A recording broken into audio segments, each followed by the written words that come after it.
Bonjour, heureux de vous retrouver.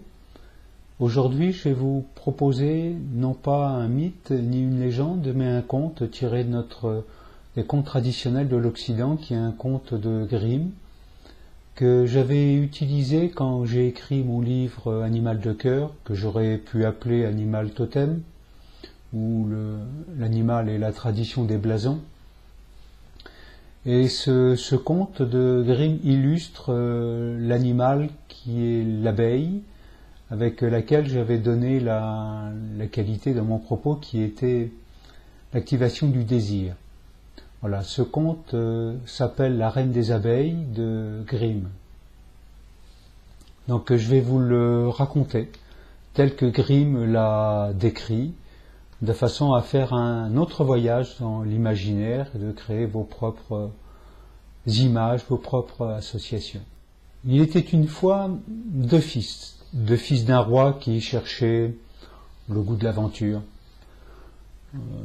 Leurs élucubrations dans le château leur paraissaient assez limitées, donc ils se jetèrent dans les dérèglements et les aventures de toutes sortes, si bien qu'ils partirent et ne revinrent pas du palais dans la maison paternelle.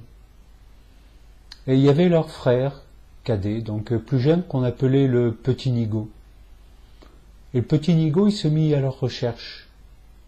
Et quand il les eut retrouvés, les deux grands frères se moquèrent de lui, qui dans sa simplicité, il prétendait se diriger dans un monde. Là où ils étaient perdus tous les deux, eux qui avaient bien plus d'esprit que lui, c'est ce qu'ils croyaient. Et s'étant mis en chemin, tous les trois, ils rencontrèrent une fourmilière.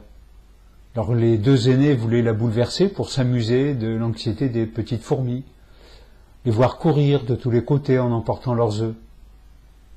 Mais le petit Nigaud, lui, il dit « Laissez en paix ces animaux, je ne souffrirai pas qu'on les trouble. » Et puis ils s'en allèrent, et un peu plus loin ils trouvèrent un lac sur lequel nageaient je ne sais combien de canards.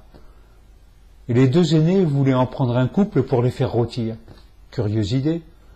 Mais le jeune s'y opposa en lançant « Laissez en paix ces animaux, je ne souffrirai pas qu'on les tue. » Et plus loin encore, ils aperçurent dans un arbre un nid d'abeilles, si plein de miel qu'il en coulait tout le long du tronc. Les deux aînés voulaient faire un feu sous l'arbre pour enfumer les abeilles, et évidemment s'emparer du miel. Et là, le petit Nigaud les retint et il cria « Laissez ces animaux en paix, je ne souffrirai pas que vous les brûliez. » Enfin, les trois frères arrivèrent dans un château dont les écuries étaient pleines de chevaux chargés en pierre. On n'y voyait personne.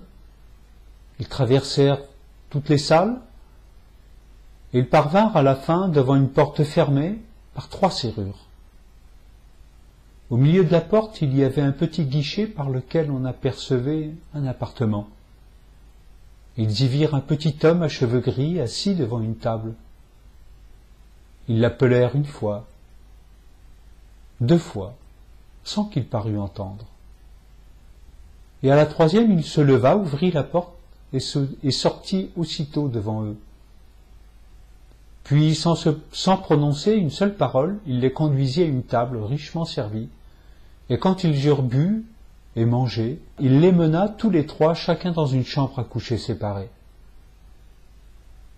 Et le lendemain matin, le petit vieillard vint à l'aîné des frères en lui faisant signe de le suivre.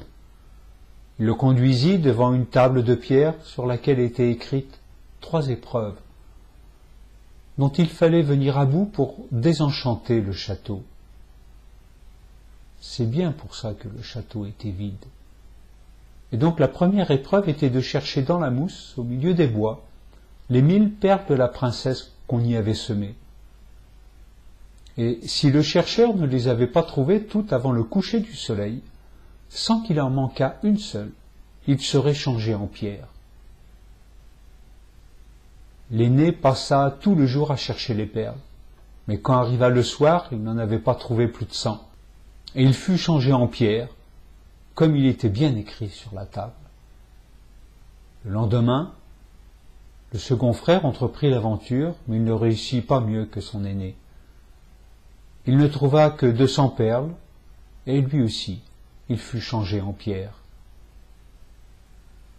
Enfin, vint le tour du troisième, le tour du petit Nigaud. Il chercha les pierres dans la mousse, mais comme c'était bien difficile et bien long, il s'assit alors sur une pierre et se mit à pleurer. Et il en était là quand vint le roi des fourmis, auquel il avait sauvé la vie. Et le roi des fourmis arriva avec 5000 de ses sujets, et il ne fallut qu'un instant à ces petits animaux pour trouver toutes les perles et les réunir en un seul tas.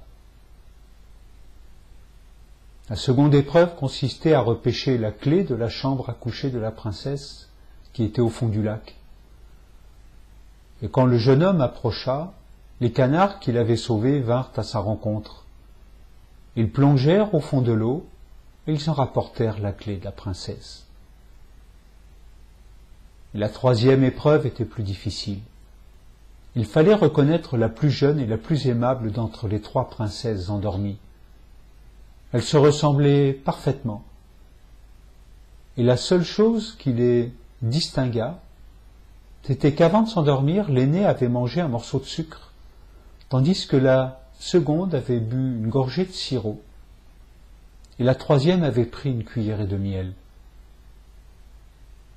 Et la reine des abeilles, que le jeune homme avait sauvée du feu, vint à son secours. Elle alla flairer la bouche des 3 princesses, et elle resta posée sur les lèvres de celle qui avait mangé du miel. Le prince la reconnut ainsi.